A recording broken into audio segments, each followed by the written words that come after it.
महाराष्ट्रात फिरतोय की म्हातारा जिथं जिथं फिरतय तिथं चांग बल होतंय. त्यामुळं आता तुम्हाला 10 मिनिटात कळेल.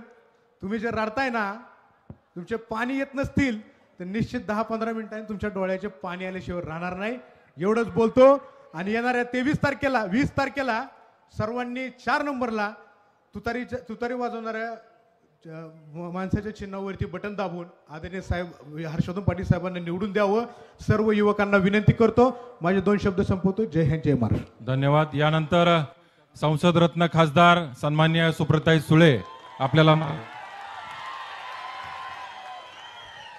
रामकृष्ण हरी. तुतारी. रामकृष्ण हरी. नमस्कार. ज्यांच्या प्रचार सभेच्या निमित्तानं आपण इथे जमलेलो आहोत असे आपल्या सगळ्यांचेच लाडके माननीय हर्षवर्धन भाऊ पाटील, ज्यांचं भाषण आपण ऐकलं असे ॲडव्होकेट तेजसिंग पाटील, पृथ्वीराज बापू, मुरलीधर निंबाळकरजी, विलास बापू वाघमोडे, ॲडव्होकेट राहुल मखरे, शरद जामदार, सागर बाबा मिसाळ, अमोल भिसे, मारुद्र पाटील, लालासाहेब पवार, नितीन शिंदे, भारतीताई, छायाताई, रेशमताई, ॲडव्होकेट इनियाज काझी, संजय शिंदे, हत्ती संबीर साहेब, श्रीकांत मखरे, गणेश गोडगे, सखिंदर बागवान, रियाज पठाण, मुलानी, कडवळे सर, अण्णा पवार, अजिंक्य डाणे, अजय पारसे, समाधान, पांडुरंग शिंदे, मोहन दुधाळ, राजू शेख. काही झालेलं नाही. बसा आरामात. चॉपर आलंय. साहेबांचं हेलिकॉप्टर आलंय.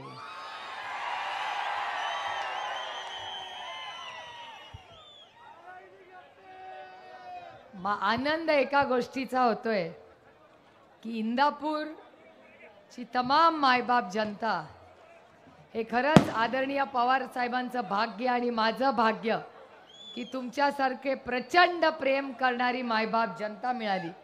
तुम्ही सगळ्यांचे मी लोकसभेला जी साथ दिली त्याच्याबद्दल तुमच्या सगळ्यांच्या समोर मी नतमस्तक.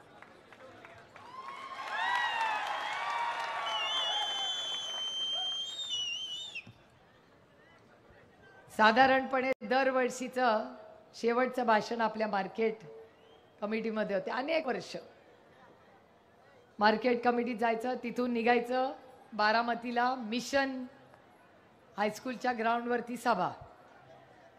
पण उशिरा का होईना जे बारामतीत होतंय ते इंदापूरला व्हायला लागले. फक्त 1 वर्ष उशिरा. मागच्या वर्षी आपले तेजसिंग भाऊ जरा ॲडव्होकेट आहेत त्याच्यामुळे ते चिडतात आणि असा अन्याय झाला की बोलतात, कारण का त्यांचा संविधानावर विश्वास आणि प्रेम आहे. त्याच्यामुळे त्यांना वाटतं की मेरिट येतं, आपण पहिला अर्ज दिला म्हणजे आपल्याला न्याय मिळाला पाहिजे. ह्या वर्षी हे तुमचा पहिला अनुभव. माझा अनुभव मागच्याच वर्षी होता. आदरणीय पवारसाहेब किती 1967 म्हणजे 5-7 किती वर्ष झाली तो वर्ष आणि आजचा म्हणजे किती वर्ष झाली 55-56-57 वर्ष झाली. 57 वर्ष इलेक्शनला आदरणीय पवारसाहेबांचं भाषण, ती सभा ही मिशन हायस्कूलच्या ग्राउंडवर असते. मागच्या वर्षी नाही, आता लोकसभेला आम्ही ॲप्लिकेशन केलं, आम्हाला ते नाकारण्यात आलं. ज्या ठिकाणी 55 वर्ष आदरणीय पवारसाहेब भाषण करत आले तिथून आम्हाला हद्द पार केलं आणि सांगितलं अनामना आहे. ठीक आहे, अनामना आहे.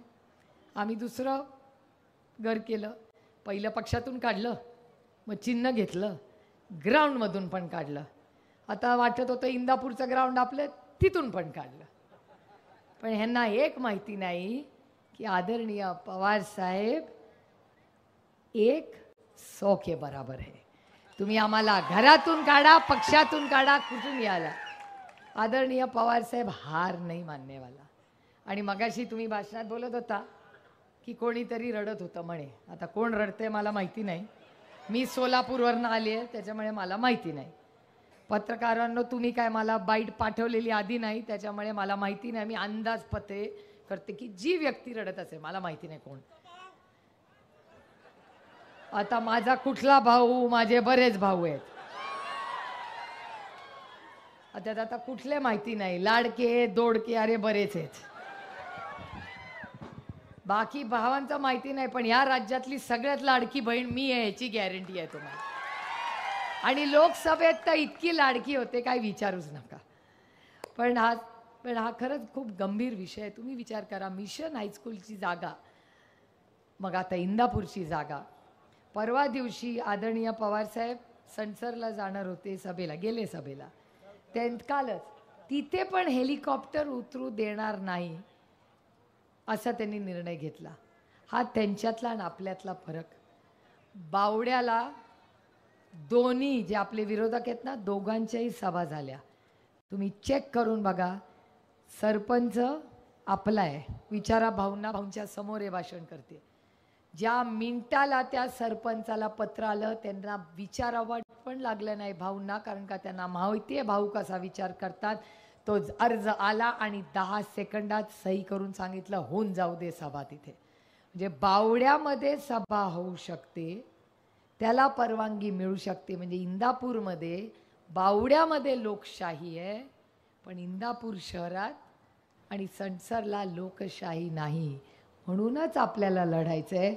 आपल्याला ही दडपशाही मोडून काढायची आहे आणि याच्यासाठी तुमच्या सगळ्यांवर फार जबाबदारी आहे. नाही चालणार हे सगळं. यांना असं वाटतं जरा धमकी दिली की घाबरतोय आम्ही. आम्ही नाही घाबरत तुम्हाला. आणि हे रडणं बिडणं बंद करा. कारण का कधी आम्ही एका ताटात जेवलोय हो, मी नाही विसरणार, ते विसरले असते. सुप्रिया सुळे मिठाला जागते एवढं तुमचं खाल्लं असेल तरी. हे माझ्यावरचे संस्कार आहेत, त्याच्यामुळे मी कुणावर टीका करणार नाही. पण एक सांगते की शारदाबाई पवाराची नात आहे मी. माझ्या आजीनी मला रडायला नाही शिकवलं, लढायला शिकवलेलं. आणि यांचं काय ऐकता तुम्ही? आणि योगायोगाने आईतेच बसलाय बाबा. माझ्या इलेक्शनला सगळ्यात जास्त, हा शब्द मी नाही वापरू शकत, जर अन्याय कुणावर झाला असेल, आता तो शब्द मी नाही वापरू शकत, शेवटी एक महिला आहे का तुमच्यामुळे लोकप्रतिनिधी आहे. पण या नानांनी जे प्रसाद मिळालाय त्याला, तो त्यालाच माहिती. पण एक नानाचं सांगते, ती व्हिडिओ तुम्ही सगळ्यांनी पाहिलेला आहे. वर बोलवा नाना, वर या.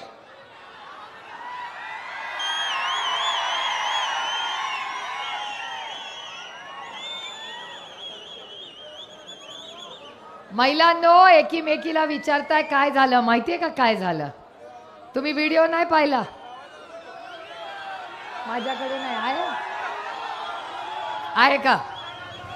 बोलून तुला पण आज सांग तुला मी, आणि माझ्याशी गाड कर ना, तुला सोपं नाही गावात वाटच जाऊया कधी तुम्हाला मी सांगतो. हे काय असं दाखल इलेक्शन होऊन जाईल झकमात 6 नंतर कोणी तुम्हाला आई बाप, तुम्हाला माहिती आहे कोण नाही गावाला आई बाप. झकमात तू करणार प्रपंच दात गुतल्यानंतर माझीच बघत लागते ह्या सगळ्यांना. लागते का मला लागते का नाही सांग? काय तू जातील झकमार जर गंमत करून नाही सांगतो तर ते सांग. तू नीट झकमार नीट जागेवर बस, लय जास्त करू नको, मस्काल माहिती करू नको. का पडला तुला? काय केलं तुला? झकमार घेतो सांगतोय, तू नीट झकमार नीट करू सांगतोय. हराम करतो लय मोठा वेळ आम्हाला लय विरोध करू नको माझ्या ऐका माहिती तुला कोण सांग घंटा कोण विचारणार तुला हराम करू. मला करू नको, नीट झकमार तुझ्या आई घाल तिकडे तुला सांगणार, झकमारी तुला इकडे तुला सांगतो. माझ्याशी गाठ ही झकमारी प्रत्येक आता तू कोण ना आला का येणार मतदारापुरतं गाबड बोलणार, 40 लोकांना नोकरीची आय मीच दाखवणार. बेकारी केली तो गावात बरोबर बेकारी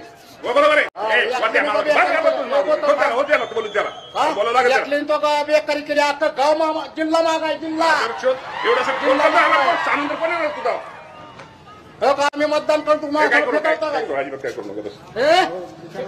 आम्ही बोलतोय मतदान गावाची बेकारी करतो सगळीकडे 500 या नानाचं जोरदार टाळ्या वाजवून तुम्ही केला. हा आपला बब्बर शेर आहे. इंदापूर में डरना मना है. आणि याचं अतिशय चांगलं उदाहरण आमचा नाना आहे. बिचारीला रडकुंडीला आला होता, त्यांची तर लग्नाचा वाढदिवस होता ना. हा लग्नाचा वाढदिवस होता तरी बूथवर बसला. काय काय नाही ऐकावं लागलं बिचारायला माझ्यामुळे. तुझे मनापासून आभार.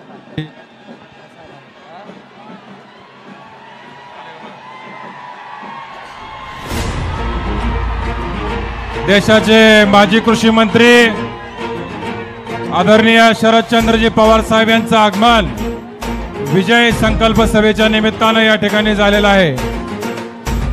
देशाचा स्वाभिमान, महाराष्ट्राचा स्वाभिमान माननीय शरदचंद्रजी पवार यांचं विजय संकल्प सभेच्या निमित्तानं इंदापूरच्या या नगरीमध्ये मनपूर्वक स्वागत. शिवारात राबणारा बोल बळी राजा, सांगतोय झटणारा कामगार माझा. माय बहिणीची आली काळजाची हाक, राष्ट्रवादी होती आहे आमच्या मनात. साहेब सोबतीला महाराष्ट्र आहे अख्खा, उजळेल राष्ट्रवादी केलाय राजा पक्का. साहेब सोबतीला महाराष्ट्र आहे अख्खा, उजळेल राष्ट्रवादी केलाय राजा पक्का.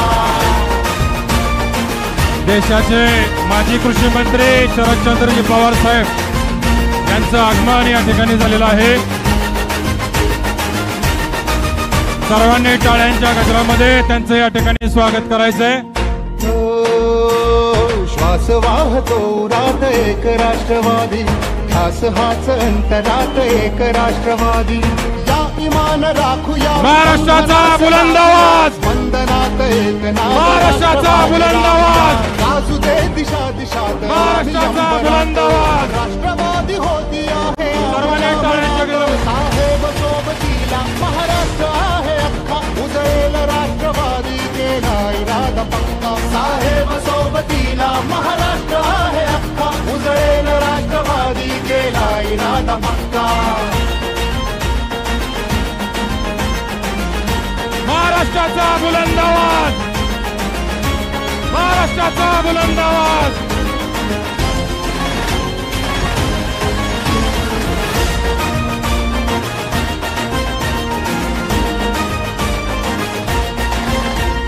घेऊन नवी उमेद पर्व घडवूया, चालण्या प्रकाश वाट ध्येय साधीला.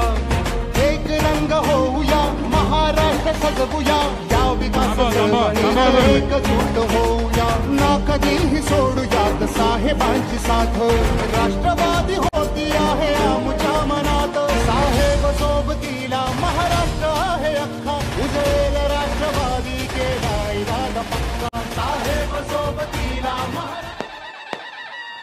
सर्वांनी घोषणा द्यायच्यात. महाराष्ट्राचा बुलंद आवाज, महाराष्ट्राचा बुलंद आवाज. सुप्रियाताई सुळे तुम आगे बढ़ो, हर्षवर्धन पाटील साहेब तुम आगे बढ़ो. कोण आला रे, कोण आला, कोण आला रे, कोण आला. मी आता साहेबांच्या सिक्युरिटी वाल्याला विचारलं, साहेब जेवलेत का? साहेब अजून जेवले नाहीयेत, 3:15 वाजलेत. त्याच्यामुळे मी खरं तर आपला फार वेळ घेणार नाही, कारण का पुढे पण एक सभा आहे.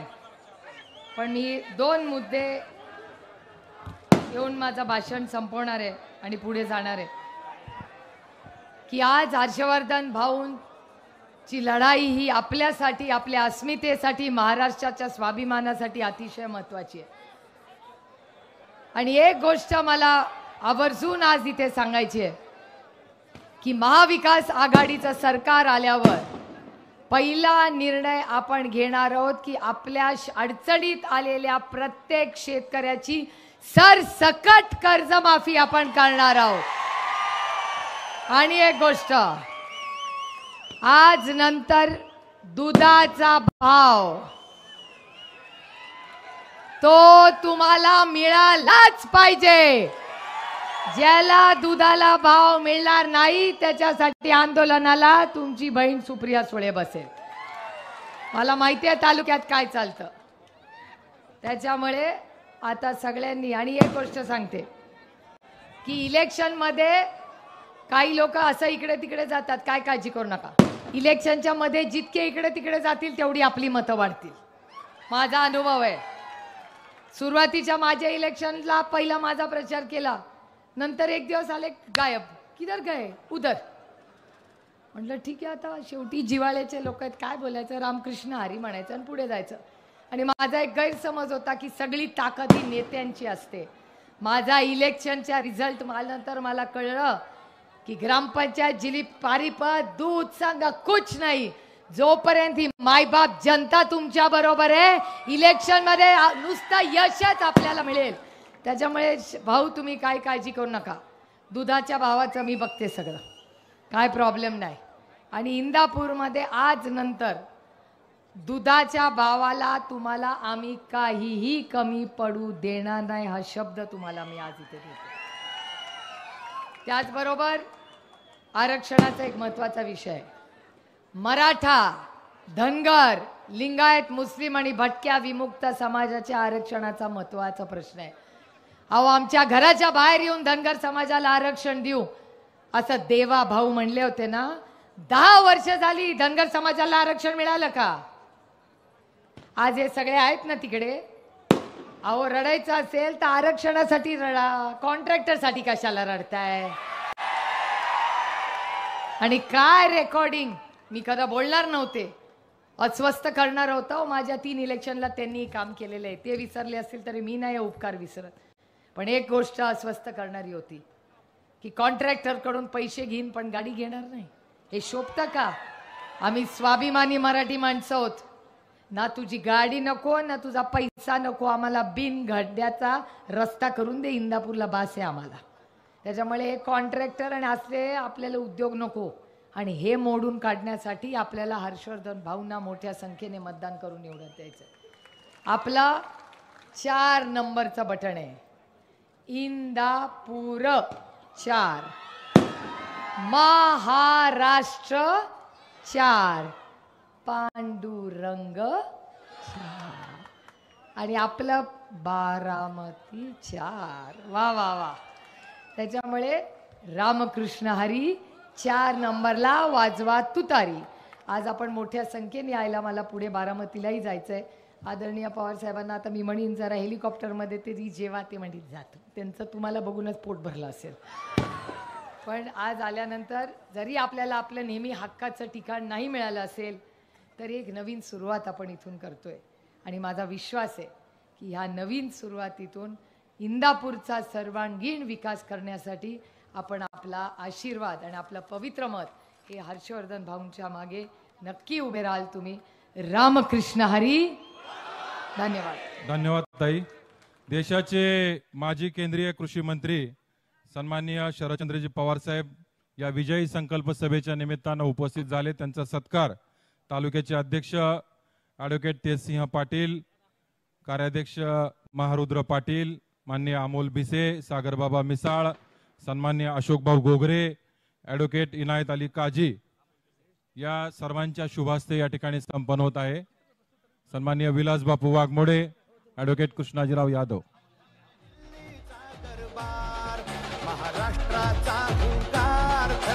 आदरणीय पवार साहेबांचा सत्कार या ठिकाणी राष्ट्रवादी काँग्रेस पक्षाच्या वतीनं या ठिकाणी संपन्न होत आहे. सर्वांनी टाळ्या वाजवून त्यांचं या ठिकाणी स्वागत करावं.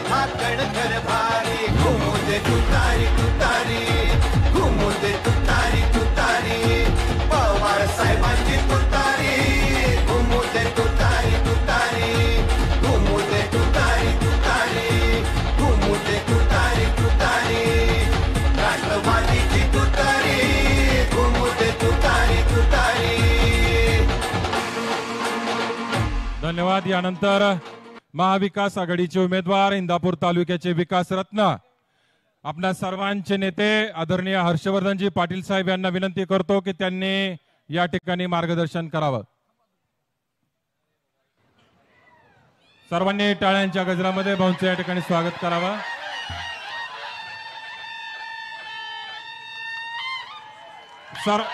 सर्वांना विनंती आहे की आपण उभं राहून टाळ्यांच्या गजरामध्ये स्वागत करावं.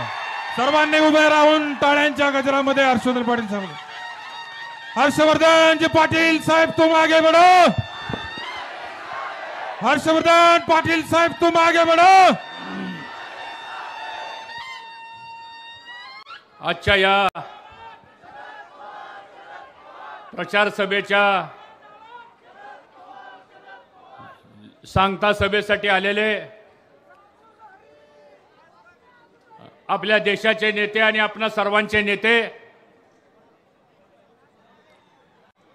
आदरणीय पवार साहेब, या व्यासपीठावर उपस्थित असलेल्या ज्यांनी आताच आपल्या समोर मार्गदर्शन केलं त्या संसद रत्न आमच्या भगिनी खासदार सुप्रियाताई सुळे, या व्यासपीठावर उपस्थित असलेले राष्ट्रवादी शरदचंद्रजी पवार पक्षाचे उपस्थित सर्व सन्मान्य पदाधिकारी, उद्धव बाळासाहेब ठाकरे या पक्षाचे सर्व सन्मान्य पदाधिकारी, अखिल भारतीय काँग्रेस पक्षाचे उपस्थित सर्व पदाधिकारी, आप पक्षाचे सर्व पदाधिकारी, इतर सर्व आरपीआय वगैरे आमचे सगळे मित्र पक्ष, या सगळ्या पक्षाचे उपस्थित पदाधिकारी आणि एवढ्या प्रचंड संख्येने जमलेले या इंदापूर तालुक्यातला स्वाभिमानी मतदार बंधू भगिनी, पत्रकार मित्रांनी, माझ्या सर्वांच्या सहकारी बंधूंनो, मी सुरुवातीला साहेब या ठिकाणी एक निषेध करणार आहे. एक तासापूर्वी मार्केट कमिटीमध्ये एक सभा झाली आणि त्या फुटलेल्या राष्ट्रवादी काँग्रेस पक्षाचा एक नेता आमच्या पत्रकार बंधूंना म्हणाला की पुढे बसलेली सगळी हे पेड न्यूजवाले पत्रकार आहेत. ह्या वाक्याचा मी जाहीरपणे निषेध करतो, कारण लोकशाहीमध्ये पत्रकारिता ही सगळ्यात महत्त्वाचा घटक आहे आणि ते खरं बोलतात, ते खरं लिहितात, ते तालुक्याचा खरा अचूक अंदाज सांगतात आणि तो तुमच्या बाजूला नाही म्हणून ते पेड न्यूज झाले का? 23 तारखेला ह्या तालुक्यातली जनता दाखवून देईल की पवार साहेबांचा उमेदवार महाराष्ट्राच्या विधानसभेमध्ये गेल्याशिवाय राहणार नाही, ही आपल्या सगळ्यांची या ठिकाणी खात्री आहे. मी आदरणीय साहेबांचं मनापासून स्वागत करतो, सुप्रियाताईंचं मनापासून अभिनंदन करतो, कारण या इंदापूर तालुक्यामध्ये आमच्यावर जे संस्कार घडले ते आदरणीय भाऊंचे संस्कार घडले, आदरणीय घोलप साहेबांचे संस्कार घडले, आदरणीय पवार साहेबांनी 60-65 वर्ष एक राजकीय भूमिका घेऊन कार्यकर्ते तयार केले आणि आज 4-4 पिढ्या झालं तरी आपण गुन्ह्या गोविंदानं या मतदारसंघामध्ये सगळ्या जाती धर्मांच्या लोकांना घेऊन आपण काम करतोय. साहेब, गेल्या 2 महिन्यापासून आम्ही ज्यावेळेस गावागावामध्ये जायचो, वाड्या वस्त्यावर जायचो, साहेब सगळे कार्यकर्ते भेटायचे, तरुण मुलं भेटायची, महिला वर्ग भेटायचा, शेतकरी भेटायचा आणि त्याच्यासमोर 2च प्रश्न असायचे. ते पहिल्या आवाजात म्हणायचे, भाऊ आम्हाला तुम्ही पाहिजे, आणि दुसऱ्या आवाजात म्हणायचे, तुम्ही पवार साहेबांच्या बरोबर आम्हाला दोघंही पाहिजे. मग या सगळ्या कार्यकर्त्यांनी आग्रह धरला की साहेब आपल्याला पवार साहेबांच्या बरोबर जावं लागेल. आणि साहेब आपण तर, मी जसं राजकारणामध्ये आलो, जसं पदाधिकारी झालो, तसं ज्या वेळेस तुमची आणि माझी भेट व्हायची, तुम्ही मला चर्चेला बोलवायचा, त्यावेळेस कुठेतरी बाबा हा मुलगा काहीतरी करू शकतो, काहीतरी ह्याच्यामध्ये काम करण्याची एक क्षमता आहे, आणि म्हणून जरी काही या ना त्या निमित्तानं जरी पक्षाची विचारधारणा आपली जरी वेगळी असली तरी साहेबांनी तो मनामध्ये कधी प्रश्न ठेवला नाही. आणि मलाही साहेब म्हणले होते, ज्या दिवशी राष्ट्रवादी काँग्रेस पक्ष फुटला दुसऱ्या दिवशी माझ्या मनात आलं की आपण साहेबांना फोन करावा. असं विचार करत करत बसलो, तेवढ्यात साहेबांचाच फोन मला आला. मला धडकी भरली की आता काल अशी घटना घडली ना, आपण साहेबांशी काय बोलायचं. साहेबांचा पहिला प्रश्न, हर्षवर्धन कसं आहे, बरं आहे का? आता मला म्हणायचं होतं साहेब आपलं कसं काय, आता काय करायचं असं मला विचारायचं होतं, पण धाडस झालं नाही. तिकडून साहेब म्हणले हर्षवर्धन चिंता करू नको, राहिली सुईली जरी माझ्यापासून गेली तरी मला शरद पवार म्हणतात मी मागे हटणार नाही, ही भूमिका ज्या ठिकाणी मला डबल स्फुरण आलं. आणि म्हणून ज्या ज्या वेळेस साहेबांचा संपर्क झाला, मग ते राज्य सरकारचं काम असेल, केंद्रामधले कायदे करायचं काम असेल, वसंतदादा शुगर इन्स्टिट्यूट सारखी एक महत्वाची संस्था 2014 साली माझा विधानसभेला पराभव झाल्यानंतर 3 महिन्यामध्ये साहेब मला म्हणले तुला त्या वसंतदादा शुगर इन्स्टिट्यूटवर मला डायरेक्टर करायचं आहे. मला एक क्षणभर आश्चर्य वाटलं की मला कसं काय फोन आला. साखर संघामध्ये मला घेतलं, राष्ट्रीय सहकारी संघामध्ये सुद्धा त्या ठिकाणी घेतलं. आणि जे जे राज्याचे ऊस तोडणी कामगारांचे प्रश्न असतील, कामगारांचे प्रश्न असतील, साखर उद्योगाचे प्रश्न असतील, सहकारातले प्रश्न असतील, शेतकऱ्यांचे प्रश्न असतील, दुधाचे प्रश्न असतील, या सगळ्या प्रश्नामध्ये आज महाराष्ट्रामध्ये आणि देशामध्ये एकच नेता आहे की जो तुम्हाला न्याय मिळवून देऊ शकतो, आणि त्याचं नाव म्हणजे आदरणीय पवार साहेब आहे. सांगतो तुम्हाला साहेब, ही निवडणूक इंदापूर तालुक्याच्या आणि राज्याच्या दृष्टीने एक ऐतिहासिक निवडणूक आहे. ही निवडणूक या महाराष्ट्राला वाचवायचं का बुडवायचं, हे राज्य दिवाळखोरीपासून बाहेर आणून एक उत्तम प्रशासन द्यायचंय का, या राज्यातल्या लाखो शेतकऱ्यांचा संसार प्रपंच जो उद्ध्वस्त झालेला आहे त्याला उभारी द्यायची का, या राज्यातले नामांकित उद्योगधंदे दुसऱ्या राज्यामध्ये जायला लागले, आपल्या राज्याला आर्थिकदृष्ट्या वरती आणायचे का नाही. आणि सगळ्यात महत्त्वाचं म्हणजे या 15 कोटी लोकांच्या मध्ये सगळ्या जाती धर्मांची लोक राहतात. सांगतो 28, 30, 32, 34 इतक्या जाती या महाराष्ट्रामध्ये गेल्या अनेक वर्षापासून राहतात. हा सगळा समाज एक ठेवायचा आहे का नाही, आणि या सगळ्या समाजाला विकासामध्ये पुढे न्यायचंय का नाही, हा विचार मला वाटतं उद्याच्या विधानसभेच्या निवडणुकीचा आहे. आणि मला मनापासूनची खात्री आहे, आम्ही सुद्धा प्रशासनामध्ये 20 वर्ष काम केलं. साहेबांनी तर जेवढं वर्ष प्रशासनात काम केलं तेवढं माझं वय पण नाही. पण प्रशासन चालवताना कोणताही निर्णय घेत असताना त्या निर्णयाच्या पाठीमागची भूमिका एकच असली पाहिजे की हा निर्णय मला व्यक्तिशः आवडतो का न आवडतो, त्यापेक्षा सुद्धा हा निर्णय समाजातल्या शेवटच्या घटकाच्या माणसापर्यंत कसा पोहोचेल, हा विचार जो माणूस करतो त्याचं नाव म्हणजे आदरणीय पवार साहेब आहे. सांगतो तुम्हाला. आणि म्हणून साहेब, तुम्ही 10-12 दिवस झाला आम्ही बघतोय महाराष्ट्रामध्ये ज्या सभा चाललेल्या आहेत, मला वाटतं 72 का 73वी सभा आहे साहेब आपली. ही तुम्ही हिशोब केला नसेल साहेब, हसतायत. सांगतो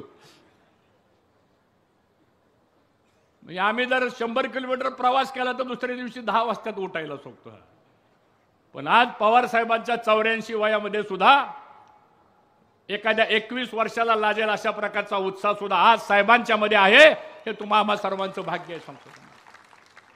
आणि बघा तुम्ही, काल वाईला सभा झाली, परवा कराडला सभा झाली, परवा दहिवडीला सभा झाली, सासवडला परवा दिवशी सभा करून साहेब काल संसरला आले, आज सकाळी भोरला सभा केली, कर्जतला सभा केली.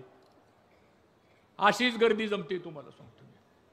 आणि देशाचे नेते येतात, निम्म्या खुर्च्या खाली असतात. सांगतो तुम्हाला साहेब, हा सगळा सभा मंडप खुर्च्याने भरलेला आहे. तेवढीच माणसं, नजर पूर्ण एवढी माणसं आलेली आहेत.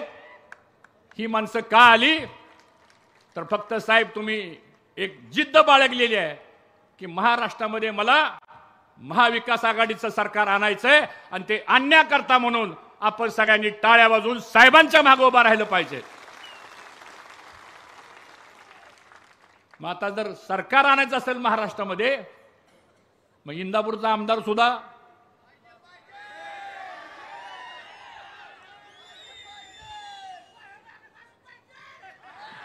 बरं आणू बाबा, आणू बाबा. साहेब, आज इथं माझ्या विरोधामध्ये 2 उमेदवार उभे आहेत साहेब. आता एक सभा झाली इथं मार्केट कमिटीमध्ये. आता एक नवीन फॅड निघाले, रडायचं फॅड निघाले साहेब. म्हणजे 10 वर्ष तुम्ही जनतेला रडवलं, 10 वर्ष तुम्ही जनतेच्या 2 पिढ्याचं नुकसान करून समाजामध्ये तुम्ही नुकसान केलं.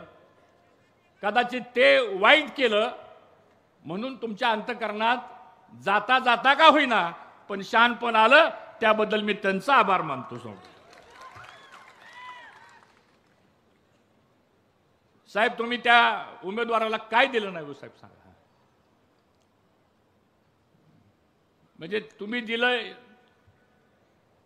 तसं जर माझ्यासारखा किंवा अन्य एखादा कार्यकर्ता असताना तर साहेब मरेपर्यंत विसरलं नसतं, इतकं तुम्ही दिले सांगतो.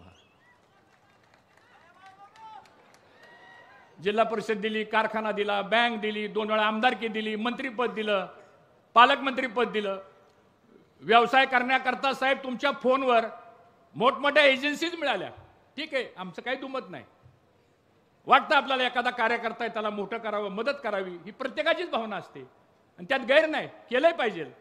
पण ते केल्यानंतर ज्याच्यासाठी आपण करतो त्याचं पण कर्तव्य आहे की वडिलांनी जर आपलं सगळं काय परिवर्ष केलं असेल तर वडील संकटात आल्यानंतर मुलाचं काम काय असतं, कुटुंबातल्या नव्या पिढीचं काय काम असतं. एक संस्कार आहेत आपल्यावर. आपण संस्कारित माणसं आहोत, मोठ्या कुटुंबातली माणसं आपण आहोत, नातीगुती सांभाळणारी माणसं आपण आहोत, पिढ्यानपिढ्या एकामेकाची मनं सांभाळणारी माणसं आपण आहोत. आणि असं असताना पवार साहेबांच्यावर संकट आल्यानंतर तुम्ही सोडून गेला आणि आज तुम्ही सांगताय 6500 कोटीची कामं केली.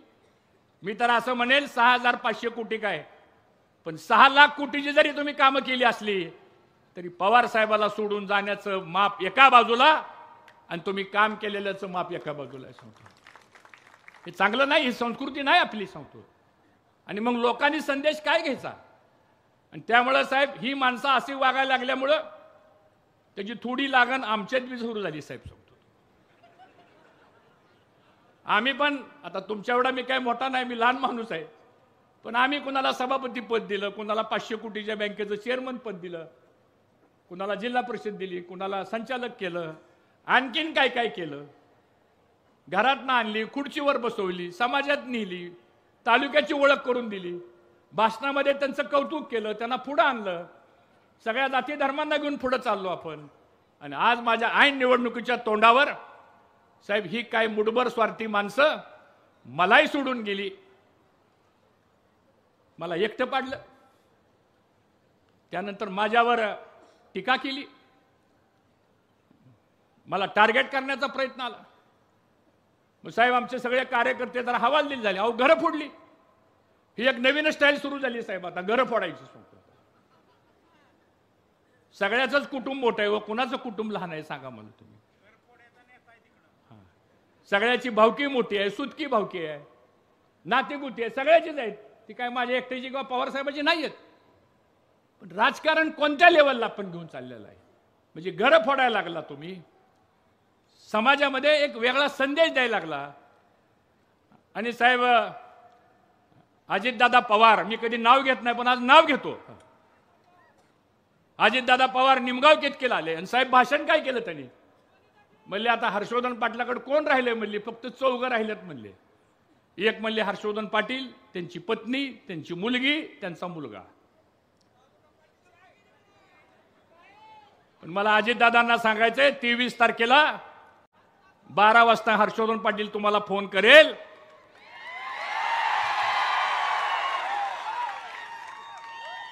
साहेबाची परवानगी घेऊन फोन करील बरं का मी त्याला. कारण इथं एक माझ्याबद्दल एक शब्द वापरला, मी सांगू शकत नाही. त्याचा व्हिडिओ ऑडिओ माझ्याकडे आहे पण वेळ नाही, साहेबांना पुढे बारामतीला जायचंय. ही असली भाषा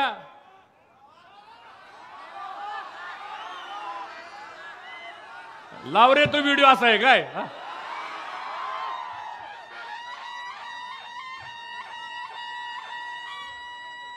आणि म्हणून आज ही माणसं आपल्यापासून बाजूला गेलेली आहेत.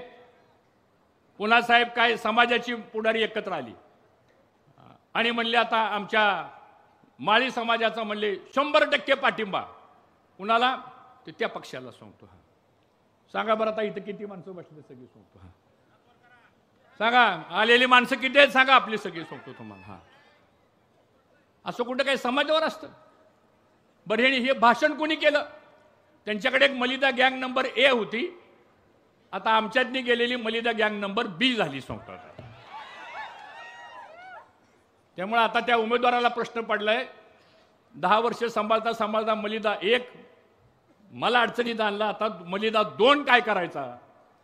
आणि म्हणे अशी आयाराम गयाराम माणसं जरी आली जरी गेली तरी हर्षवर्धन पाटील एकटा पडला नाही, सारा इंदापूर तालुका आमच्या पाठीशी आहे, हे माझं स्वतःचं भाग्य या ठिकाणी समजतो.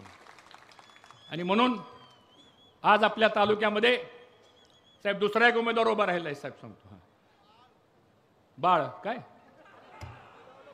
परवा जयेंद्रराव पाटील साहेब म्हणाले त्याला, ते म्हणले हे बाळ कसं काय उभं राहिलं म्हणले. ठीक आहे, मला टीका नाही कोणाची करायची, पण साहेब त्या माणसाकरता सुद्धा साहेब आपण किती केलं सांगा. 2 वेळा जिल्हा परिषदचं सभापती दिलं, राज्याचा एक राज्यमंत्र्याचा दर्जा दिला. परत म्हणले आम्हाला आता व्यवसाय करायचा, आम्हाला राजकारण बंद करायचंय. साहेब म्हणले बरं झालं, हाय आपल्यातला कोणतरी व्यवसाय करतोय.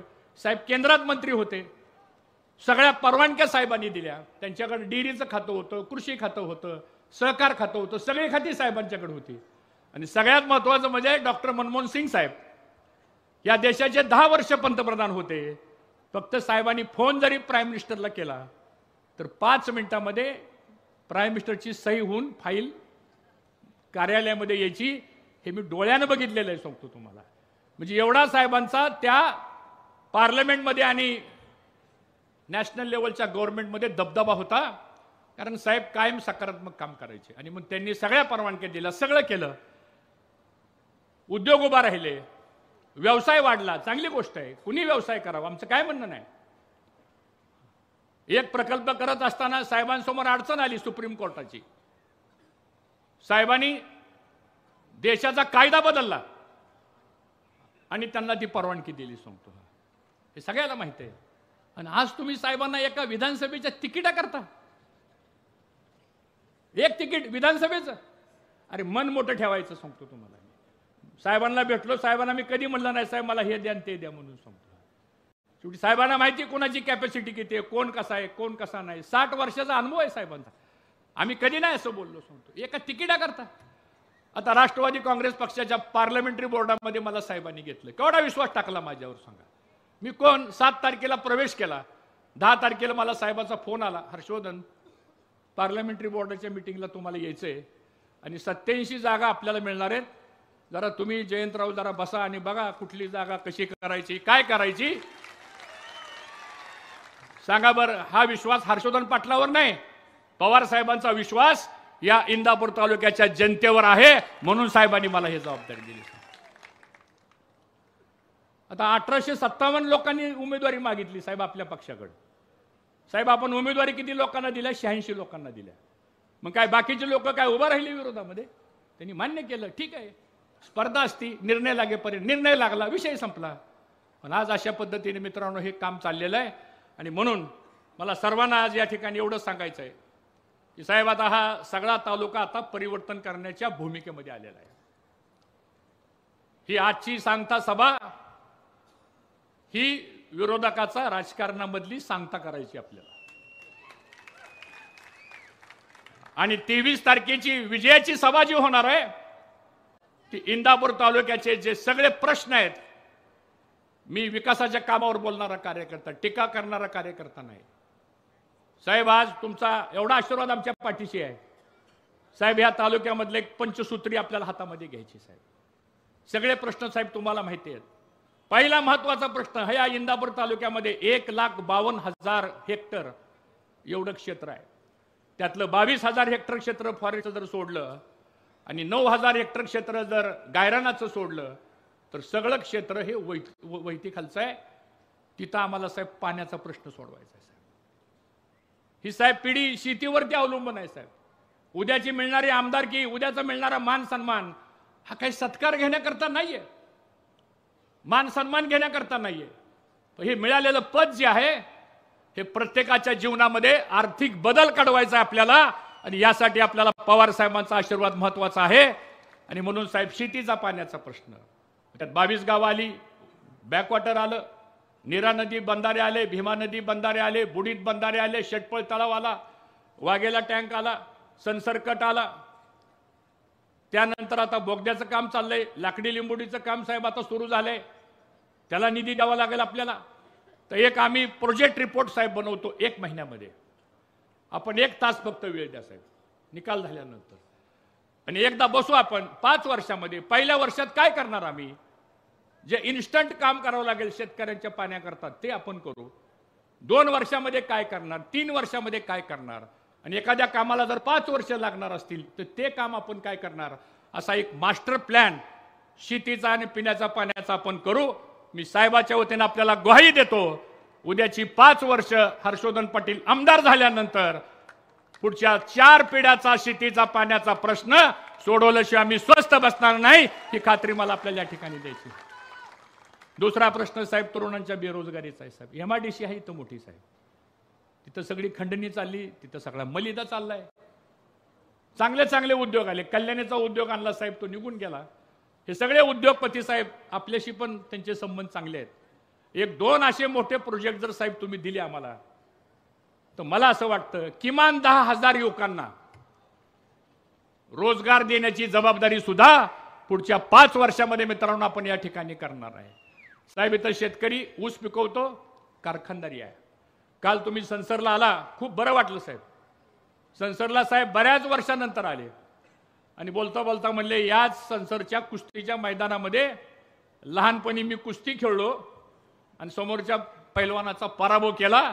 तसं साहेब आता आजची कुस्ती आहे, तुम्ही नुसता हात असा वर करा, निकाली कुस्ती लागल्याशिवाय राहणार नाही, ते या ठिकाणी मला सांगा. आणि म्हणून हॉर्टिकल्चर साहेब मोठ्या प्रमाणात आहे. साहेब तुम्ही मुख्यमंत्री असताना काय 2 धाडसी निर्णय केले. तुम्ही 78 साली मुख्यमंत्री झाला, आम्ही 9वी-10वीला असू त्यावेळेस सांगतो साहेब. तुम्ही हॉर्सपॉवर वीज द्यायचा निर्णय घेतला, काय कल्पना होती त्यावेळेस सांगतो साहेब. दुसरा निर्णय साहेब, रोजगार हमीमध्ये आपण फळबाग लागवडीचा कार्यक्रम केला. एखादा माणूस आजारी पडला तर त्याला 1 मोसंबी मिळायची नाही कुठं आपल्याला. आता चौकात गाडी उभं राहिली की अशा गाड्या असतात फळबागाची सांगतो. कुणामुळे झालं, साहेबांच्यामुळे झालं सांगतो. आणि आज अनुदान दिलं, रोजगार हमीचा पैसा आज चांगल्या कामासाठी लागला साहेब. हॉर्टिकल्चर आमच्या तालुक्यात वाढतंय. द्राक्षी आहे, ड्रॅगन फ्रूट आहे, पेरू आहे, आवळा आहे, सीताफळ आहे, केळी आहेत. ह्याच्यावर साहेब उद्योग आपल्याला करावे लागतील. साहेब आम्ही एक वायनरी काढलेली आहे, तिथं 20 एकर जागा आहे साहेब. 2 एकरात वायनरी, 18 एकर जागा नेचर डिलीला लागून आहे, सहकारातली जागा आहे साहेब. ती एक प्रोजेक्ट आम्ही तयार करतोय. मग इथं आलेला आमचा फळबाग पिकवणारा जो शेतकरी आहे त्याला मदत करण्याकरता म्हणून आपण या ठिकाणी निश्चितपणानं आपण मदत करू. त्याचबरोबर शिक्षणाची व्यवस्था आहे, दुधाच्या बाबतीतले प्रश्न आहेत, उद्योगधंद्याचे प्रश्न आहेत. हे सगळं करायचं म्हटल्यानंतर आज आपल्याला आमदार आपल्या ह्या तालुक्याचं होणं गरजेचं आहे. हे संविधान अधिकार आहे ना, हा महत्वाचा आहे. आणि मला खात्री आहे की पवार साहेबांच्या रूपानं आता एवढ्या प्रचंड संख्येने आपण आलेलात मित्रांनो, विजय मिळणार आहे. पण घाळ बसू नका, रात्र वैऱ्याची आहे. आपल्याला एक मत महत्वाचं आहे. आणि मी खरंच साहेब मनापासून या लोकांचा आभार मानतो की गेले महिनाभर साहेब ही माणसं उपाशी तापाशी रात्रंदिवस एवढे जिद्दीला लागलेले साहेब सांगतो. कारण एवढी गर्दी इंदापूर तालुक्यामध्ये कधी मी सुद्धा माझ्या आयुष्यात कधी बघितली नाही. आणि आज एवढ्या मोठ्या संख्येनं माणूस आला, याचा अर्थ असा आहे की लोकांना साहेब आता बदल करायचा आहे. आणि म्हणून हे जे बॅलेट बॉक्स आहे याच्यावर 4 नंबरला माझं नाव आहे. 4 नंबरच्या नावासमोर आपण बटन दाबा आणि असं बटन दाबलं आवाज आला की 23 तारखेला आपण विजयाचा चौकार मारल्याशिवाय राहायचं नाही. एवढं काम आपण या ठिकाणी कराल. मी पुन्हा एकदा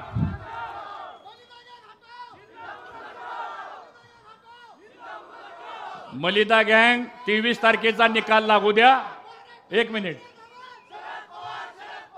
23 तारखेचा निकाल लागू द्या.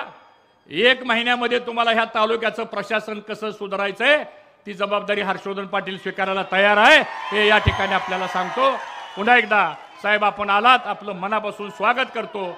आणि आपल्या सगळ्यांच्या वतीनं मी साहेबाला विनंती करतो की आपण मार्गदर्शन करावं. जय हिंद, जय महाराष्ट्र. पांडुरंग तात्या शिंदे समता परिषदेचे जिल्हाध्यक्ष यांचा पक्ष प्रवेश घ्यायचा आहे. भाऊ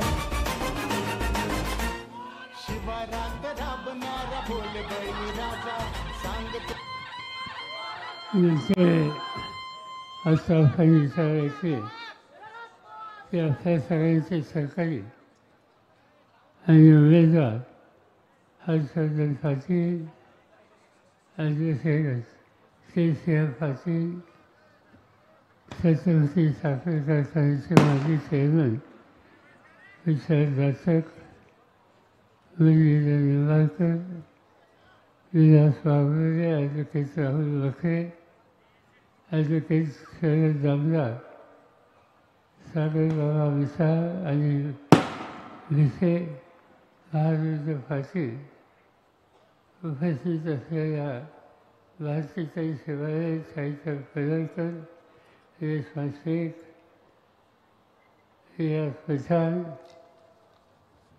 विविध संस्थेचे या ठिकाणी उपस्थित असलेले पदाधिकारी, काँग्रेस पक्ष, उद्धव ठाकरेंच्या नेतृत्वाखालचा शिवसेना पक्ष, राष्ट्रवादी काँग्रेस पक्ष या सगळ्यांना सहकार्य करणारे इतर सगळे पक्ष, कम्युनिस्ट पार्टी, आप, शेतकरी कामगार पक्ष या सगळ्यांचे प्रतिनिधी आणि हजारोच्या संख्येने उपस्थित असलेले आपण मंडळी. लोकसभेची निवडणूक झाली, अनुकूल निर्णय तुम्ही लोकांनी दिला.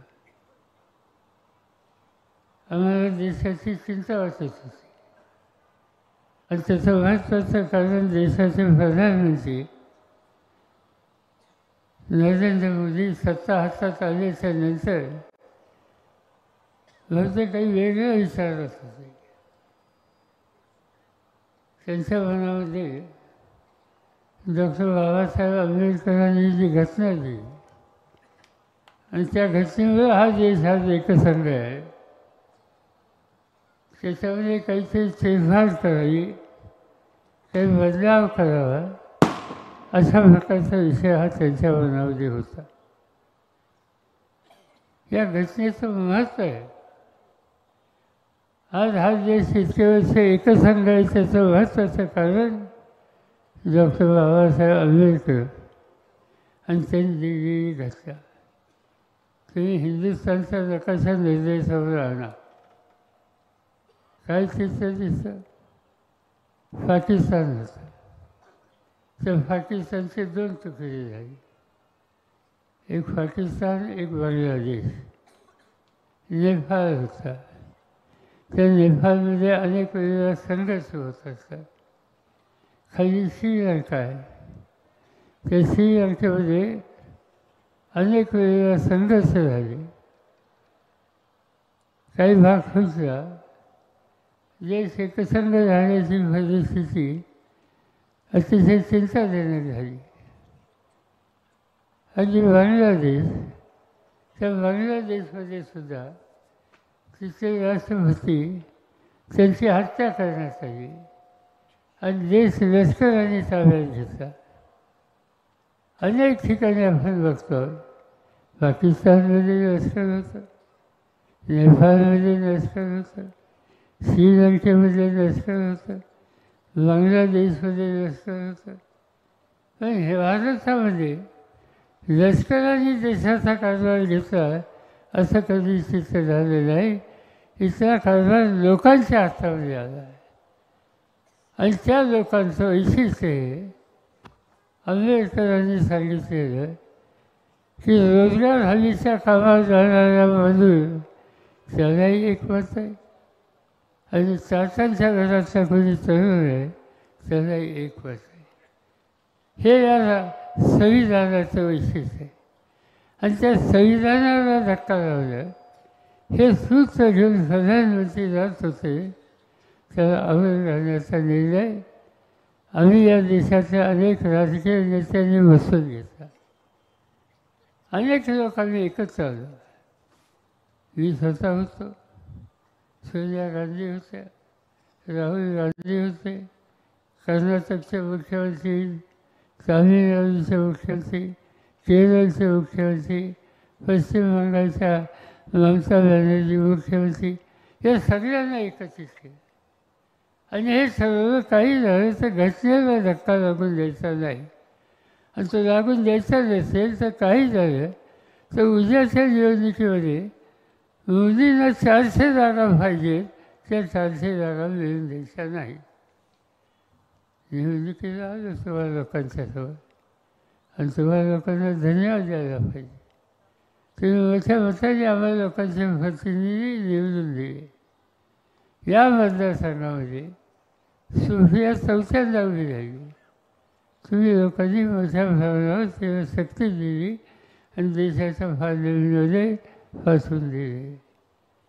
महाराष्ट्रामध्ये 48 खासदारांच्या जागा त्याच्या 30-31 जागा जिंकल्या गेल्या आणि त्याचं 100% श्रेय महाराष्ट्राच्या कानाकोपऱ्यात राहणाऱ्या तुमच्यासारख्या कोट्यावधी जनतेला आहे. त्यामुळे ते घडू शकले. निवडणूक झाली, आता विधानसभेची निवडणूक आहे. राज्य नीट रस्त्यावर आणायचं हा आमची भावना आहे. आज राज्याची अवस्था चिंताजनक आहे. केंद्र सरकार त्यांचा एक अर्थविभाग नावाचा विभाग असतो आणि त्या आर्थिक विभागाच्या वतीनं सर्व देशाची पाहणी करतात. त्याच्यामध्ये पहिला निकाल हा घेतात की या देशामध्ये प्रत्येक माणसाचा दैनंदिन उत्पन्नावर कोणत्या राज्याचा कितवा नंबर आहे. चव्हाणसाहेब मुख्यमंत्री होते यशवंतरावजी, तेव्हापासून महाराष्ट्राचा नंबर देशात नेहमी पाहिला. महाराष्ट्र कधी दुसऱ्या नंबरवर गेला नाही. फडणवीसांचं राज्य आलं, भाजपवाल्यांचं राज्य आलं, पहिल्या नंबरवरनं आम्ही 6व्या नंबरवर गेलो. आज महाराष्ट्रातनं परदेशात माल जातो, देशात माल जातो, त्याचा 16% माल महाराष्ट्रातनं जातो. पण काय चित्र दिसत आहे, दिवसेंदिवस आमची निर्यात कमी व्हायला लागली. या ठिकाणी आम्हाला लोकांच्या हातात सत्ता होती. त्यावेळेला सध्याच्या केंद्र सरकारने माहिती घेतली की आम्ही लोक सत्तेवर होतो त्यावेळेला महाराष्ट्राच्या डोक्यावर किती हजार कोटीचं कर्ज होतं. 3,20,000 कोटीचं कर्ज महाराष्ट्राच्या 14 कोटी लोकांच्या डोक्यावर होतं. आणि गेले 2 वर्ष ही सत्ता भाजपांच्या सरकारांच्या हातात गेली. 3 लाखावरून त्यांचं राज्याचं कर्ज 8 लाख कोटी झाले. याशिवाय आणखी देणी वाढली. या सगळ्या गोष्टीचा परिणाम काय झाला? परिणाम हा झाला की उद्योगधंद्याच्या अडचणी व्हायला लागल्या. एक काळ असा होता की उद्योगधंद्याच्यामध्ये महाराष्ट्र पहिला नंबर लागतो. आजही आहे काही प्रमाणात, पण त्यावेळची स्थिती राजकीय स्थिती वेगळी आहे. एका काळी कारखानदारी म्हणजे किर्लोस्कर, कारखानदारी म्हणजे कुफर, कारखानदारी म्हणजे गरवारे अशी नावं ऐकायला मिळायची. महाराष्ट्राचे मुख्यमंत्री फडणवीस यशवंतराव चव्हाणांच्याकडे आलं, त्यांनी वेगळा विचार केला. वेगळा विचार काय? मुंबईमध्ये कारखानदारी सगळी होती. 120 कारखान्याच्या गिरण्या मुंबईमध्ये होत्या आणि महाराष्ट्राच्या कानाकोपऱ्याचा मजूर घाम करायला तिथे जात होता. आज त्या 120 गिरण्यांच्या पैकी एक सुद्धा गिरणी शिल्लक राहिली नाही. मुंबई हे आर्थिक शहर झाले. पण याचा चेहरा बदलायचं चव्हाण साहेबांनी ठरवलं आणि ते निकाल घेतला की अनेक ठिकाणी औद्योगिक वसाहती या कशा करता येईल. आणि पहिली वसाहत त्यांनी करायचा निर्णय घेतला फिल्मी चित्रकला. त्या काळामध्ये JRD टाटाच्या कंपनीचे मालक होते. चव्हाण साहेबांना कळलं की जमशेदपूरला बिहारमध्ये मोटार तयार करण्याचा कारखाना टाटा साहेब करतात. चव्हाण साहेबांनी त्यांना बोलून घेतलं. त्यांनी सांगितलं की तुमचं आयुष्य महाराष्ट्रात गेलं, तुम्ही महाराष्ट्राची सेवा केली, आता मोठा कारखाना करतात. बिहारमध्ये करायची महाराष्ट्रात का करत नाही? चाकामधली जमीन हे म्हणजे जमीन मी देतो. फिरफिर चिंचवडला 300 एकर जमीन दिली. आज हिंदुस्थानामधली कार, हिंदुस्थानामधला ट्रक फिरफिर चिंचवडला असतो आणि संबंध देशाच्या वाहतुकीच्या क्षेत्रामध्ये प्रचंड परिवर्तन करण्याचं काम एका टेल्को कंपनीवर झालं, महाराष्ट्राची झाली.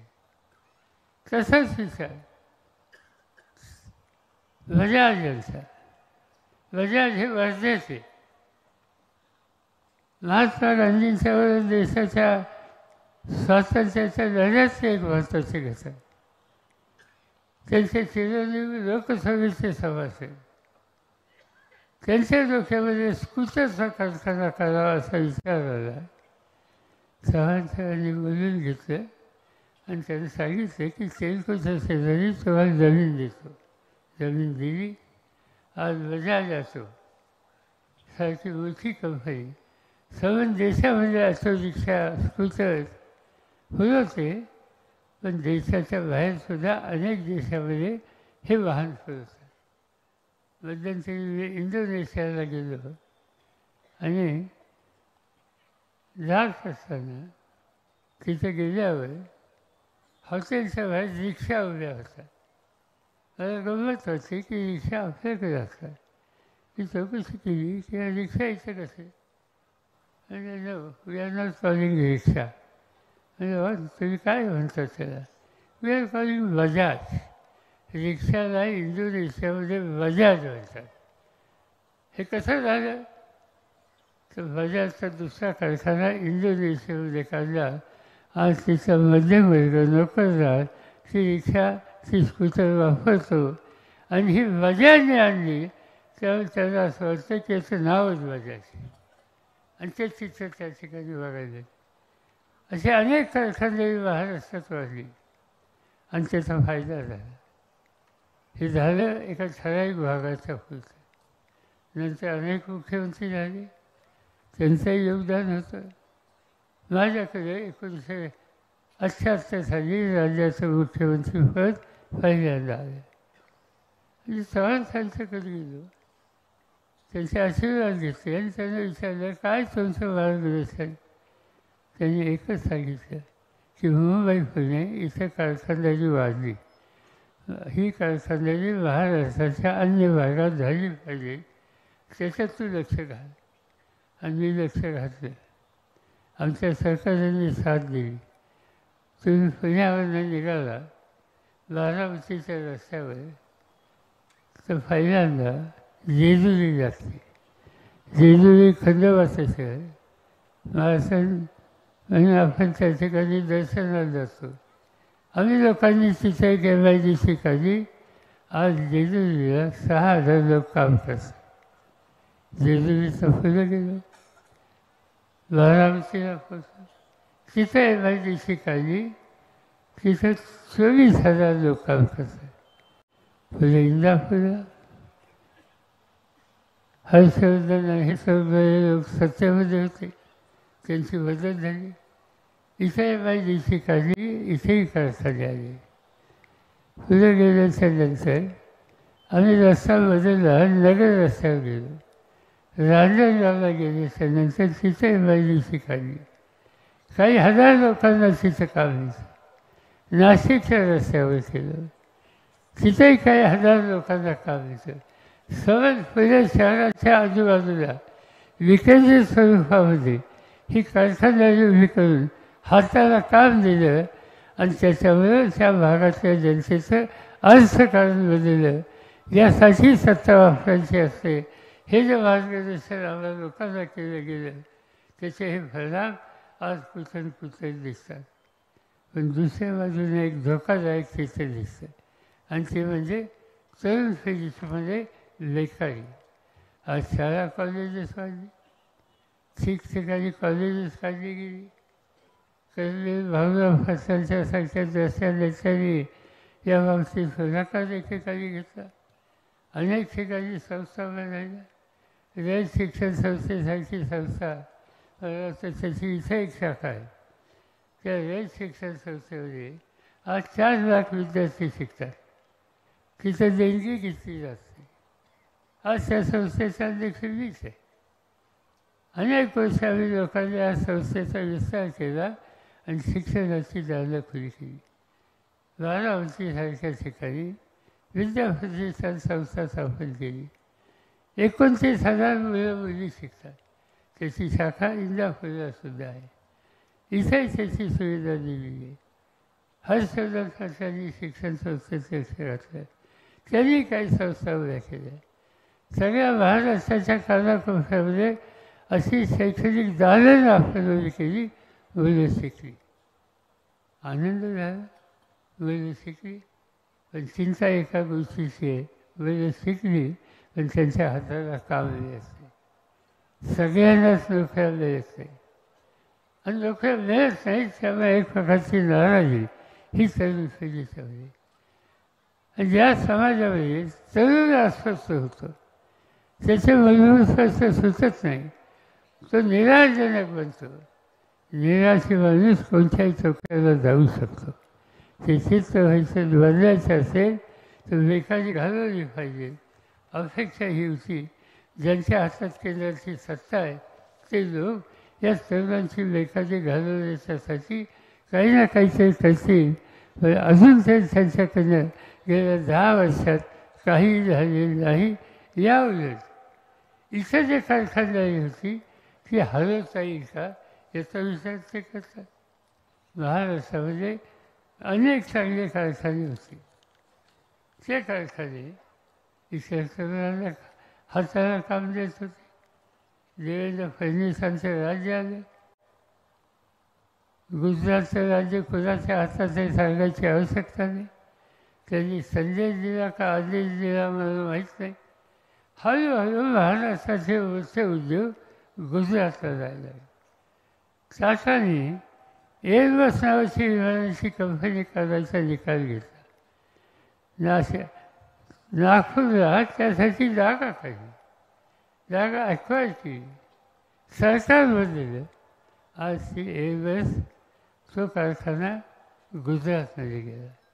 मी प्रधानमंत्र्यांचा त्या कारखान्याच्या उभारणीच्या समितीच्या कार्यक्रमाचे फोटो दाखवत होते. प्रधानमंत्री हे देशाचे असतात, ते एका राज्याचे असतात. पण हे आजचे प्रधानमंत्री देशाचा विचार करते. फॉक्सकॉन नावाची कंपनी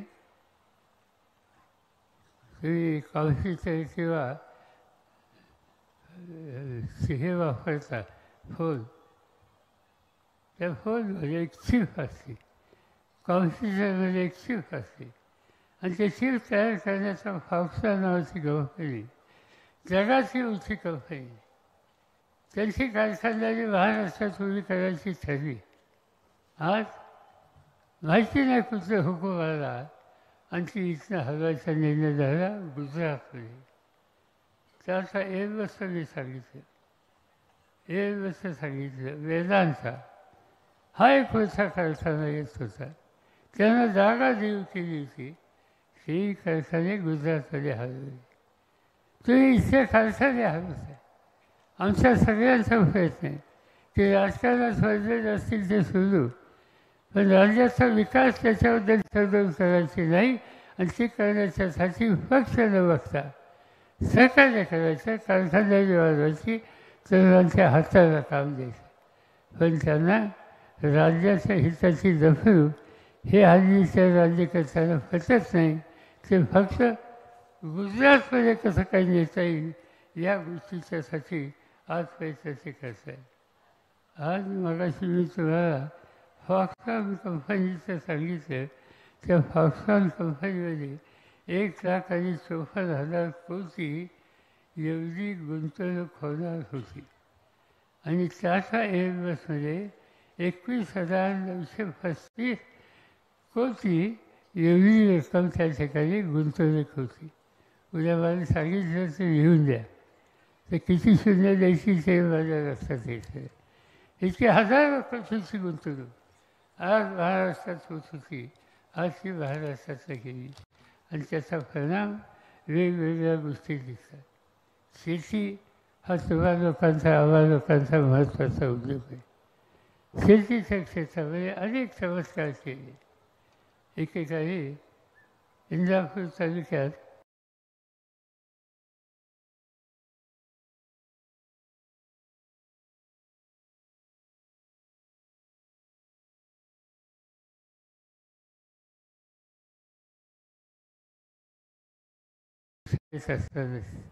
वडिलांच्यावरून बाहेर आज जाण्याच्या तिथं त्याला म्हणतात जंक्शन, आता काय म्हणतात व्हायचं जंक्शन ना, आणि त्या जंक्शनलाच अडवायचे आणि ते अडवायचे त्या ठिकाणी. पण आम्ही परवानगी काढली, गेलो आज आणि तो कारखाना बघितला आम्ही थक्क झालो. हा कारखाना वालचंद शेतीचा, वालचंद शेतीचे सोलापूरचे, तिथं त्यांचं दुकान, पण दृष्टी होती खूप. आणि त्या दृष्टीनं त्यांनी कळवला, जळील दिसली, कारखाना काढला आणि शेकडो लोकांच्या हाताला काम दिलं. ही एक पिढी होती महाराष्ट्रामध्ये काम करावी.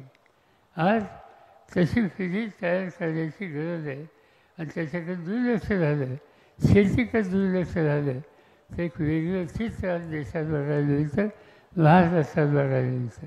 ते चित्र शेतकऱ्यांच्या आत्महत्या. आज महाराष्ट्रामध्ये या राजनीतीमध्ये भाजप आणि त्यांच्या मित्रांचं राज्य आल्यानंतर 20,000पेक्षा अधिक शेतकऱ्यांनी आत्महत्या केली. का आत्महत्या करतो? सरकारवर का पाणी सुटतो? मुलाबाळांचा विचार का करत असेल? आम्ही चौकशी केली. मी स्वतः गेलो यवतमाळ जिल्ह्यामध्ये, तिथं जास्त आत्महत्या झाल्या. एका कुटुंबात आत्महत्या झाली. मी भेटायला गेलो. त्या घराच्या कर्ता माणसाने जीव दिला होता. त्याच्या बायकोला आम्ही भेटलो. तिला समजून तिच्याकडनं जाणून घेत होतो, का तुझ्या नवऱ्याने आत्महत्या केली. ती अक्षरशः रडत होती. मी समजून काढायचा प्रयत्न केला आणि तिला विचारलं, काय आत्महत्या केली हे मला सांग. आम्हाला काहीतरी दुरुस्तीचे निर्णय घेतायचे. त्या माऊलीने सांगितलं की 6 एकर जमीन. म्हणजे पिकं कोणती घ्यायची? म्हणजे कपाशी आणि सोयाबीन. म्हणजे मग झालं काय? कपाशी आणि सोयाबीनचं पीक घ्यायची तयारी केली. सोसायटीचं कर्ज काढलं, बँकेचं कर्ज काढलं, पीक घेतलं, सोन्यासारखं पीक आलं. अतिवृष्टी झाली, सगळं पीक गेलं. पीक गेलं तर डोक्यावरचं कर्जाचं उदर राहिलं. दुसऱ्या वर्षी म्हणजे पुन्हा माझ्या नवऱ्याने ते पीक घ्यायचा निकाल घेतला. बँक सोसायटी पैसे देणार का? थकबाकीला थकीत झाली. तर सावकाराकडे गेले, सावकाराचं कर्ज घेतलं आणि पुन्हा 6 एकराचा प्लॉट कपाशी आणि सोयाबीनचा केला. आणि दुसऱ्या वर्षी कपाशीवर लाल्या नावाचा एक रोग येतो. तो रोग आला, सगळं पीक उद्ध्वस्त. पीक उद्ध्वस्त झालं, कर्ज वाचता शिल्लक. आणि एक दिवशी वसुलीची नोटीस आली. नवरा म्हणतो बँकेचे सावकाराचे पैसे देऊ शकणार नाही. दुसऱ्या दिवशी सावकाराने त्याच्या घराची भाजी बाहेर काढली. मुलीचं लग्न ठरलं होतं आणि होणाऱ्या व्याहाच्या घरात त्याची भाजी कुठे बाहेर काढली हे होणाऱ्या व्याहाने बघितलं. त्यांनी लग्न मोडलं आणि ते या माणसाला सहन झालं नाही. उत्साह बाजारात गेला, इंजिनची वाटली घेतली, घाता फॅला आणि जीव देऊन टाकला. आज हेच तिथं महाराष्ट्र. कशासाठी राज्य घ्यायचं असावे? जे राज्यकर्ते शेतकऱ्यांच्या आत्माच्या वारसा आहेत त्याचा उपाययोजना करत नाहीत, त्यांना राज्य करण्याचा अधिकार काय? माझ्या हातामध्ये देशाची सत्ता होती. कर्जबाजारी फळाचा प्रश्न याचा मी अभ्यास केला. डोक्यावर शेतकऱ्यांचं कर्ज फार होतं. मनमोहन सिंग प्रधानमंत्री होते. मनमोहन सिंगांच्याकडे मी गेलो आणि शेतकऱ्याच्या हिताची दखल या देशात होत असेल तर त्या सरकारमध्ये सत्तेमध्ये कशासाठी राहायचं हा प्रश्न माझ्या मनात येतो आहे. मी असा निकाल घेतो आहे की शेतकऱ्यांच्या डोक्यावरचं कर्ज माफ करेल. त्याने हो म्हणून सांगितलं. एका हुकमाने एका सहीने 71,000 कोटीचं कर्ज माफ करून टाकलं. शेतकरी कर्जावरचं मोकळा केला. हे निर्णय घ्यायची आज गरज आहे. पण आजचे उद्योग, आजचे शेतकरी, आजचं सरकार त्या संबंधीचा निकाल घ्यायला तयार नाही. आणि म्हणून आपल्या भल्याचं, आपल्या हिताचं, राज्याच्या हिताचं निर्णय घ्यायचा नाही ही नीती असल्या राज्यकर्त्यांची असेल तर त्यांना मताचा पाठिंबा द्यायचा नाही. हा निकाल उद्याच्या 20 तारखेच्या मतदानाच्या रूपाने घ्यायचा. आज आपण बघतो इंदापूर तालुका दिवसेंदिवस बदलतोय. मी अनेकदा हेलिकॉप्टरनं वर जातो. पूर्वी आम्ही फेर बघायचो, त्या फेरीची दुकानं बघायचो, गोकुळची फेरी बघायचो, आणखीन काही काही गोष्टी साध्या आम्ही बघायचो. आज वरनं बघितल्याच्या नंतर ठिकठिकाणी बंगले झाले, सिमेंट कॉन्क्रीटचं स्लॅब झालेली घरं बघायला मिळतात. कशामध्ये झालं? कशामध्ये झालं? या सरकारची आम्हा लोकांच्या सत्ता असताना अनेक कार्यक्रम आम्ही लोकांनी हातात घेतले. उजनीसारखं दह्यांच्या वेळेला बांधलं, चव्हाणसारखा सरकार प्रधानमंत्री होता आणि त्यांच्या नेतृत्वाखाली त्या कार्यक्रमाला मी हजर होतो. तिथं उजनीचं दहन बांधलं, ब्लॅक वॉटर आलं. त्या ब्लॅक वॉटरने असल्या आजूबाजूच्या लोकांची शेती सुधारली, उसाचं क्षेत्र वाढलं, साखर कारखाने वाढले, MIDCमध्ये छोटे मोठे उद्योग आले. हे सगळं चित्र बदलायला लागलं आणि त्याचा अभिमान आहे. आणि ते चित्र बदलण्यासाठी जे कोणी नेतृत्व देणारे लोक होते, कैलासवासी शंकरराव भाऊ असतील किंवा नंतरच्या पिढीचे हर्षवर्धन असतील, या सगळ्यांनी सरकारमध्ये काम करायची संधी मिळाल्याच्या नंतर त्याचा लाभ हा भागासाठी, मतदारसंघासाठी, लोकांच्यासाठी, शेतकऱ्यांच्यासाठी, कष्टकऱ्यांच्यासाठी कसा मिळेल याच्यामध्ये लक्ष घातलं. त्या सगळ्याच्यामुळं आज चित्र बदललेली दिसते. अनेकांना आम्ही लोकांनी या कामांमध्ये केली. कारखाने करा, लोकांना मदत करा, हा दृष्टिकोन कायम ठेवला. त्याची जात, त्याचा धर्म, त्याचा भक्त काही बघितलं नाही. कुणी एखादं दुसरं काम करणार त्याला प्रोत्साहन. मला आठवते छत्रपती साखर कारखान्याचा प्रश्न आला. कुणाच्या हातामध्ये द्यायचं? आम्ही निर्णय घेतला, बहिणींच्या हातामध्ये जिल्हा कारखाना असावा. एक काळ असा होता की साहेबराव दर्शक असोत, माणिकराव दर्शक असोत, माझे वडील बंधू हयात नाहीत, अप्पासाहेब पवार असोत, हे लोक कारखान्याचे चेअरमन असते. महाराष्ट्रात सगळ्यात उत्तम चालणारा कारखाना छत्रपती होता.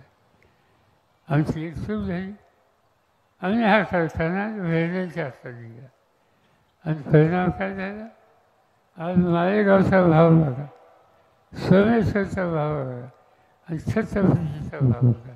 छत्रपतीचा भाव मालेगाव सोमवारपेक्षा निदान 200-400 रुपये टनाला हा कमी असेल. मला अकरा नक्की माहीत आहे. इथे 600 रुपये कमी भाव तुम्ही घेता, होय का नाही?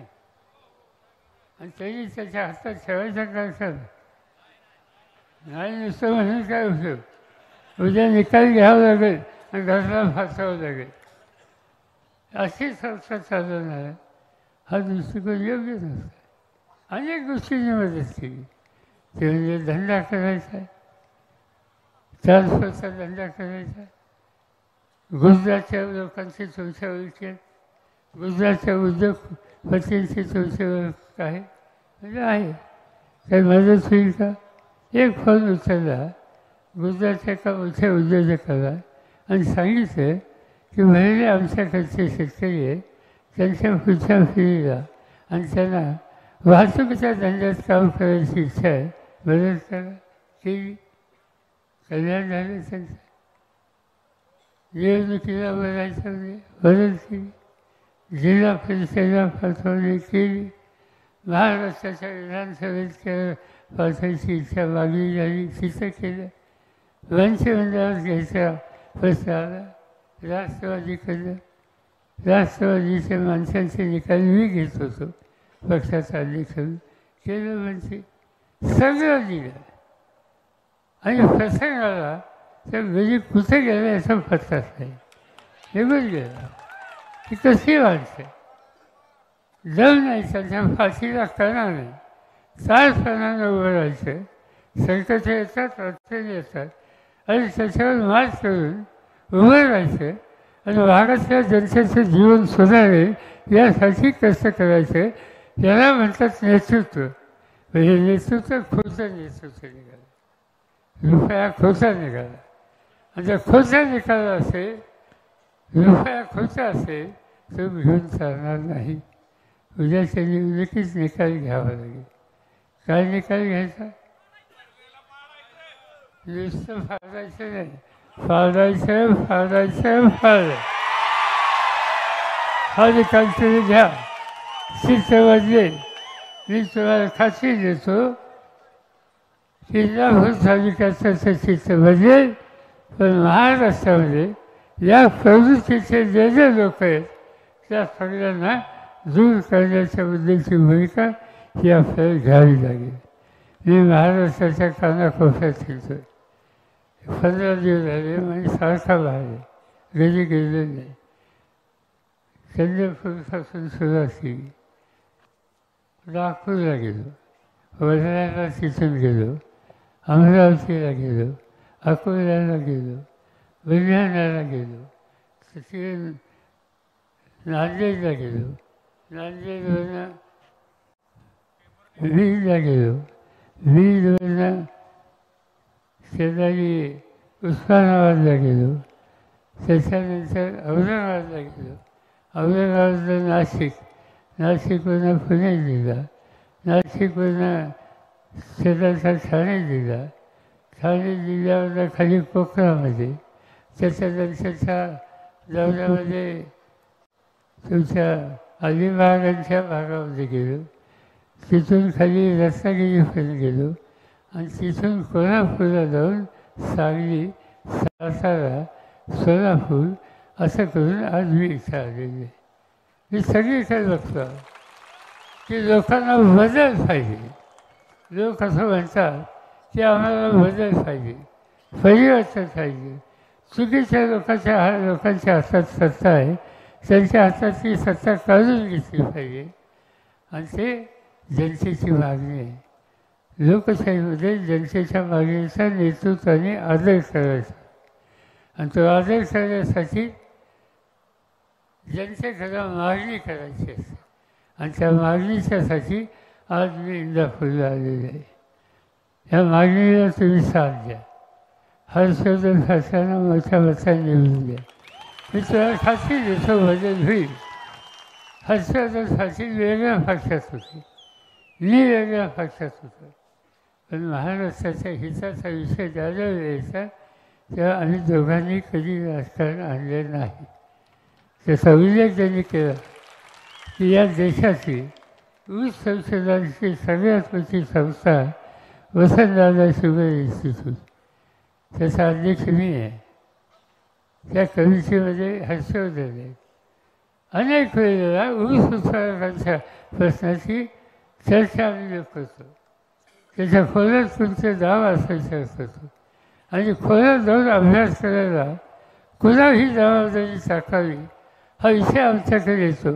तर 2-3 लोकांची नावं पहिल्यांदा येतात, त्याच्यात हर्षवर्धन पाटील असतात. या वसंतदादा इन्स्टिट्यूट नांदेडची शाखा आहे. आज त्याची शाखा आम्ही जालन्याला उघडली. महाराष्ट्राच्या शेतकऱ्यांना मदत करतो. त्याच्यानंतर पुढची शाखा आम्ही नागपूरच्या जवळ उघडली आणि ते उघडण्याच्यासाठी जागा कोणती योग्य आहे, कसं करता येईल याचा विचार करायचा होता.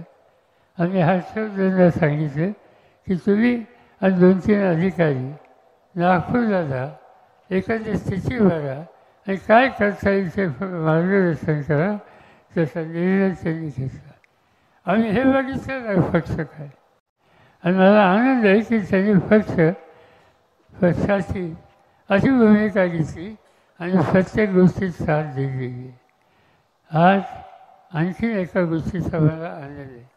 सर्व देशामध्ये हिंदुस्थानात सहकारी साखर कारखाने यांची एक संस्था आहे. अनेक वर्षाची संस्था. मी त्याचा पदाधिकारी नव्हतो, पण माझ्या संयनितीचं काम चालायचं. मध्यंतरी अध्यक्षपदाची जागा रिक्त राहिली.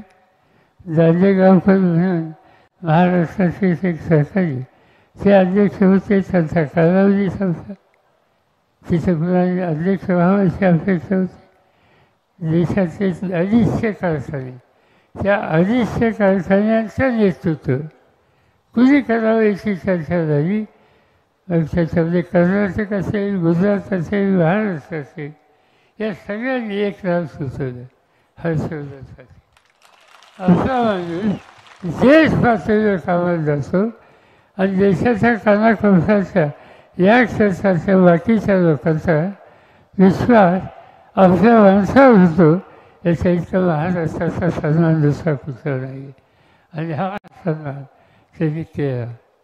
आणि म्हणून आम्ही असंच होतो की सगळं काम करण्याची दृष्टी आणि कुवत हे सगळे या ठिकाणी आहे.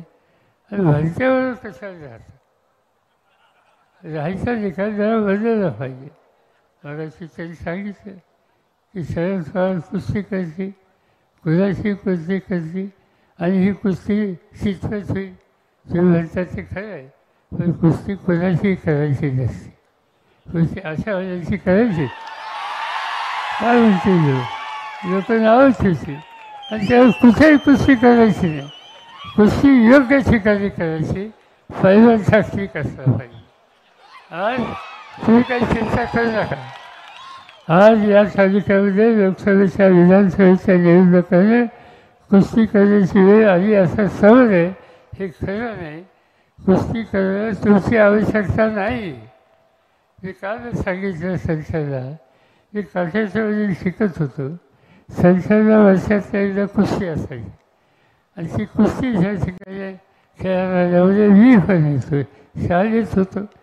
दुसरी कुस्ती मारली, पैसे द्यायचेच, रेवल्या द्यायचे, रेवल्या खाली द्यायचे. हे वैशिष्ट्य त्या ठिकाणी होतं. आणि म्हणून असा एक कुस्ती आहे, त्याला एवढा मोठा फायदाची गरज नाही. या फायदाचा उपयोग महाराष्ट्र आणि देश या ठिकाणी शेती, उद्योग, शिक्षण या सगळ्या क्षेत्रामध्ये जे परिवर्तन करायचं आहे त्या परिवर्तनाच्यासाठी या सहकार्याची आम्हाला गरज आहे. मोठ्या मताने तुम्ही विजय करा. मतदानाच्या दिवशी आता सांगितलं हर्षवर्धननी कुठं मतदान व्हायचं. हे जो तुतारी पक्षाचा माणूस आहे त्याच्यासोबत मतदान लावा. मोठ्या मताने त्यांना विजय करा. मी तुम्हाला खात्री देतो. त्यांनी इथं काम केलं आहे, ते देश पातळीवर काम करतात.